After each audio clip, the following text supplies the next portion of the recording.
Bonsoir tout le monde. Il y a un certain nombre de personnes qui m'ont dit que je suis issu de l'immigration et que donc il serait irrationnel pour moi euh, de prendre parti contre l'immigration justement. Donc pour être sur la même longueur d'onde avec tout le monde, j'aimerais définir à quoi je pense quand je parle d'immigration. Donc tout d'abord, imaginez une plage avec des gens qui jettent la poubelle partout autour d'eux. Donc ce sont des gens qui apprécient la plage, qui apprécient le soleil, et en même temps, chaque fois qu'ils produisent de la poubelle, ils la jettent à leurs pieds. Et puis au bout d'un moment, ben, vous êtes dans la poubelle jusqu'aux chevilles. Alors, ce qui se passe, c'est que cette plage devient insupportable. Elle devient insupportable pour tout le monde. Et à ce moment-là, il y a des gens qui décident de partir ailleurs, qui décident de se déplacer. Alors, et à ce moment-là, vous allez avoir deux types de comportements. Il y a le gars qui jette la poubelle, et puis une fois qu'il en a trop autour de lui, ben, qu'est-ce qu'il fait? Il se déplace, et il fait 10 mètres, il s'éloigne un petit peu, et puis voilà, il trouve un endroit propre, il s'installe là, et il continue à jeter de la poubelle là où il est. Et puis au moment, quand ça devient insupportable, ben, qu'est-ce qu'il fait? Ah ben, il va se déplacer encore un peu plus loin, et ainsi de suite. Et puis au bout d'un moment, vous pouvez avoir 10 km de plage, et au bout d'un moment, toute la plage sera pourrie.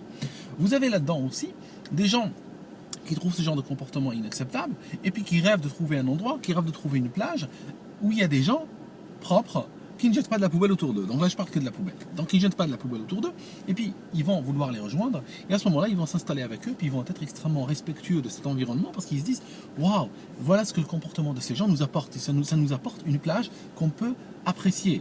Donc, c'est très simple, vous voyez exactement à quoi je veux en venir. Il y a deux types de personnes qui partent, qui vont d'un pays à l'autre, d'un pays A à un pays B. Il y a deux types de personnes qui se déplacent.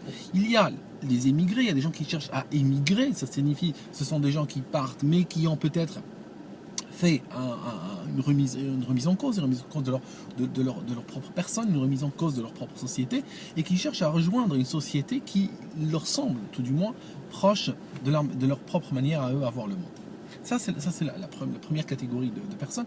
Et c'est souvent à ce genre de personnes qu'on pense quand on parle d'immigration. Maintenant, il y a les gens qui s'étalent, il y a des gens qui se déplacent.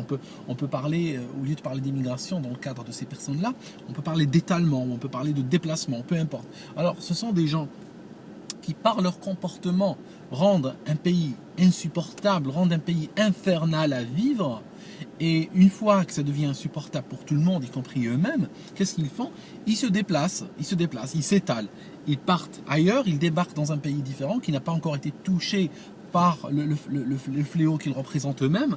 Et qu'est-ce qu'ils font? Au lieu de se dire, voilà, j'ai une nouvelle donne dans la vie, voilà, ce pays-là me donne quelque chose de nouveau, eh ben non, ce sont des gens qui vont exactement perpétuer leur comportement d'avant. Et bientôt, ils rendent leur nouveau pays insupportable et invivable. Vous n'avez qu'à voir, certaines cités au Maghreb, et puis les comparer à certaines cités en France. Vous voyez qu'au Maghreb et en France, on a des systèmes de gouvernement différents, on a des pouvoirs publics différents, on a des constitutions différentes, des histoires différentes, on a tout qui est différent. Ça signifie qu'on n'a pas à trouver des similarités entre des pays du Maghreb et un pays comme la France, par exemple. Ce sont des pays qui ont évolué de manière très différente. Et pourtant, on arrive à trouver les mêmes fléaux dans certaines cités françaises que dans certaines cités algériennes, par exemple. Ça veut dire quoi tout ça? Ça veut dire qu'il y a un certain nombre de personnes qui se sont déplacées, mais en fait, ils ont pris leurs problèmes avec eux et ils ont voulu les imposer à leur société d'accueil. Aussi simple que cela.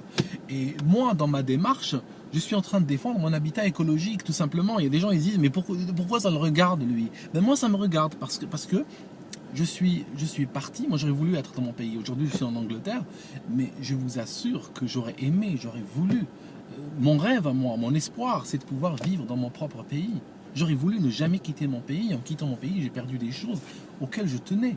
Et pourtant, je suis ici comme un exilé et j'aurais jamais voulu partir de mon pays.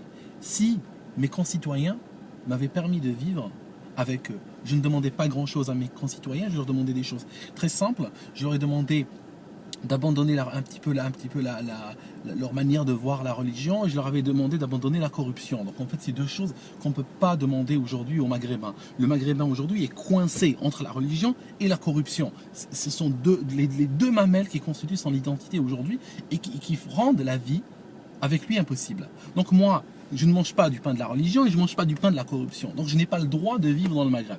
Maintenant, je n'ai pas envie que ces phénomènes-là se retrouvent en Europe, c'est tout. C'est aussi simple que cela. Je défends mon habitat écologique. Parce que le jour où nous aurons 150 pays qui ressembleront tous au Maghreb, on est tous bons pour aller créer des îles artificielles pour vivre. C'est tout. C'est très simple. Je suis en train d'insulter personne. C'est des choses extrêmement banales que je suis en train de dire. J'ai pas l'impression d'être d'extrême droite. Il y a des gens qui disent je tiens un discours d'extrême droite. Non. Moi, j'ai toujours été là où je suis, et c'est le monde qui a glissé. Donc c'est le monde qui a glissé. Le jour où le mur m'a touché, je me suis dit, voilà, je suis à l'extrême. Mais en fait, c'est le monde qui a glissé. C'est pas moi qui ai bougé. Moi, je me sens pas extrême du tout. Moi, j'ai l'impression de dire des choses d'une banalité extraordinaire. C'est pour ça que des fois, pendant longtemps, je fais pas de vidéos parce que j'en ai ras-le-bol de répéter des évidences. Mais nous vivons aujourd'hui dans une époque qui n'est plus basée sur la raison, sur la logique, sur la rationnelle, sur le fait, mais c'est une époque basée sur l'émotion, basée sur le mensonge, basée sur la triche. Alors à ce moment-là, c'est vrai que rien que de constater quelque chose de banal et de venir le dire dans une vidéo, c'est déjà presque un acte révolutionnaire. Voilà, je pense qu'avec cette explication, on évitera les commentaires, les commentaires acides et on sera tous des amis. Merci beaucoup et puis à très bientôt.